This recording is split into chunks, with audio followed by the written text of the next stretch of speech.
Last summer, we have a little garden along our sidewalk in Simpsonville, and we have some rose bushes and some other little plants in there.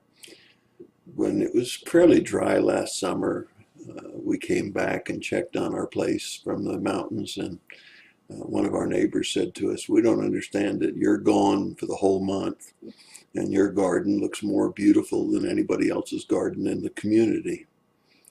And they said, "We don't understand it because you've been gone. You haven't been able to care for it. And we've all been working hard in our gardens, and ours don't look as good as yours does." And so I had to reveal the truth. The truth was, in our garden, I had put a irrigation system on a timer. And even while we were gone, every 2 days, the timer would turn on the water. Drip watering would occur in each of the plants along the sidewalk and then shut off. And I'd also driven into the ground some fertilizer stakes that would just dissolve whenever water would hit them. And so when the watering system would come on, the fertilizer would come to the plants. So the secret of our beautiful roses and our plants was that we had the source of fertilizer and water always there.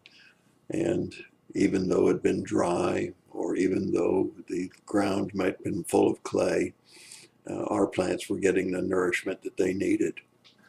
It's interesting because the Bible is filled with contrasts, and one of those is of plants.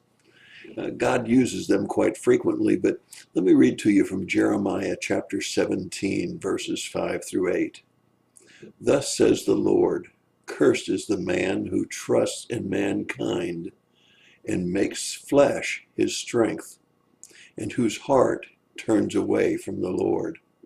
For he will be like the bush in the desert, and will not see when prosperity comes, and will live in stony wastes in the wilderness, a land of salt without inhabitation. Blessed is the man who trusts in the Lord, and whose trust is in the Lord. For he will be like a tree planted by the water, that extends its roots by a stream, and will not fear when the heat comes, but its leaves will be green, and it will not be anxious in a year of drought, nor cease to yield fruit."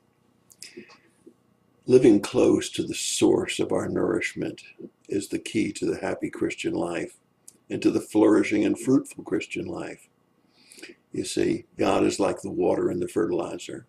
He's the one that keeps us healthy and growing. And the closer we are to Him, the more we flourish and the greener we grow. We're just like our plants in our garden. They were close to the source of nourishment that they needed, and they flourished when everybody else's were failing.